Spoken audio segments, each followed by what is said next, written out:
नमस्कार। आपकी खबर हरियाणा में आपका बहुत बहुत स्वागत है और मैं हूं अक्षय। आइए नजर डालते हैं हरियाणा प्रदेश से जुड़ी आज की ताज़ा तरीन खबरों पर। लेकिन उससे पहले अभी तक आपने चैनल को सब्सक्राइब नहीं किया है तो चैनल को सब्सक्राइब कर लीजिए और फेसबुक पेज को भी फॉलो जरूर कर लीजिए। चलिए शुरू करते हैं आज की ताज़ा तरीन खबरों का सिलसिला। रेल मंत्री अश्विनी वैष्णव का कहना है कि केंद्र और राज्य के सम्मान में विचारधारा की सरकार बनने से राज्य की जनता को विकास परियोजनाओं में सीधा लाभ मिलता है।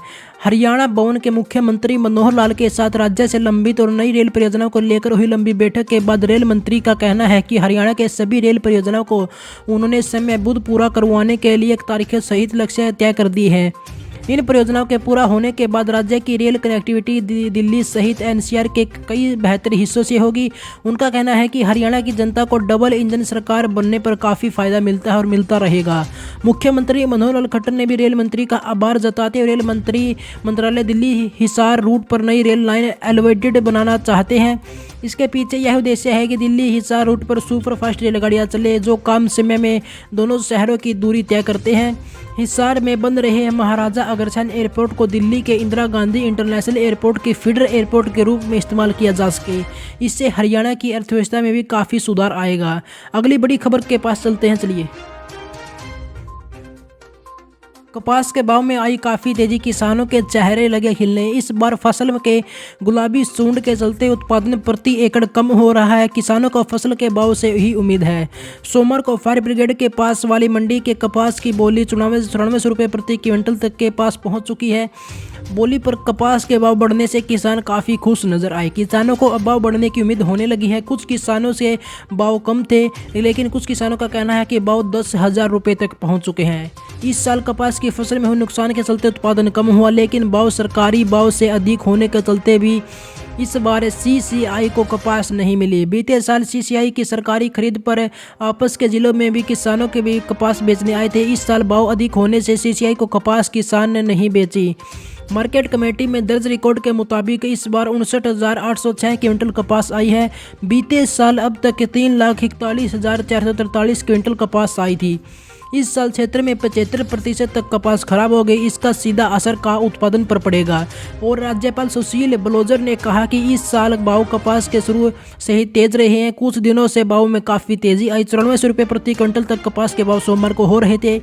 ऐसे भाव बढ़ने लगे तो आने वाले दिनों में 10,000 रुपये तक का भाव पहुंचने की किसानों को उम्मीद है। इस बार उत्पादन कम होने के कारण अब भाव से ही किसानों की उम्मीद लगाई है। गुलाबी सूंडी से खराब हुई खड़ी कपास की फसल जुताई तक किसानों ने करनी पड़ी थी। मार्केट कमेटी सचिव नरेंद्र कुंडू ने कहा कि सोमवार को बोली 94 रुपये प्रति क्विंटल तक के भाव रहे हैं। अगली बड़ी खबर के पास चलते हैं। हरियाणा में कोरोना के तेजी बढ़ते संक्रमण को देखते हुए प्रदेश सरकार ने 26 जनवरी तक स्कूल कॉलेज को बंद करने के आदेश दिए हैं।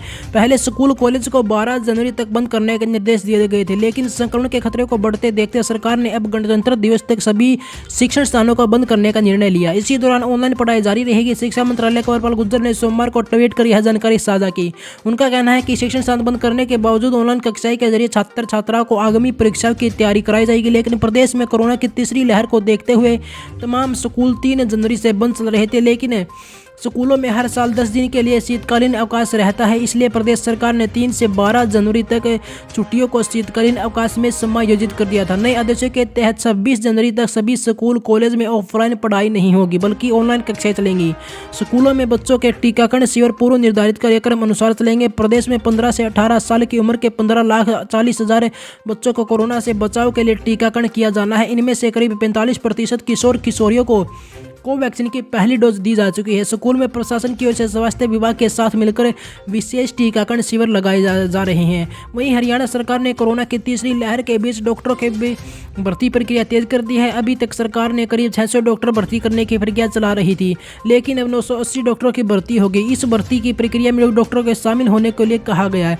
हरियाणा में डॉक्टरों की भारी कमी है। डॉक्टरों की कमी का मुद्दा विधानसभा में कई बार उठा और विपक्ष के साथ सत्ता का पक्ष के विधायक भी डॉक्टरों की कमी से परेशान रहे। अपना सरकार के विधानसभा में गिर चुके हैं। स्वास्थ्य मंत्री अनिल विज ने राज्य के स्वास्थ्य सुविधा का सेवाओं व सड़क दुरुस्त लगातार संचालित करने के उद्देश्य से 980 मेडिकल अधिकारियों Haryana civil medical service group A की भर्ती करने के निर्देश दिए हैं। मुख्यमंत्री मनोहर लाल से भी इसकी मंजूरी ली जा चुकी है। मंत्री ने बताया कि हरियाणा के स्वास्थ्य विभाग द्वारा मेडिकल अधिकारियों की भर्ती के लिए विज्ञापन जारी कर दिए हैं। इन अधिकारियों को राज्य के विभिन्न स्वास्थ्य संस्थाओं में नियमित के तौर पर रखा जाएगा और विज का कहना है कि 980 पदों के में से 270 पद सामान्य श्रेणी, 472 पद अनुसूचित जाति श्रेणी और 80 पद BC श्रेणी, 25 पद BC 20 श्रेणी और 133 पद EWLC श्रेणी में शामिल है। आरक्षण का लाभ तथा आवेदन फॉर्म, पात्रता इत्यादि की हरियाणा की स्वास्थ्य विभाग की और स्वास्थ्य और विज्ञान विश्वविद्यालय की रोहतक की वेबसाइट पर देख सकते हैं, जिसका लिंक आपको इस वीडियो के डिस्क्रिप्शन बॉक्स में मिल जाएगा, या फिर आप हरियाणा health.nic.in पर भी जाकर देख सकते हैं।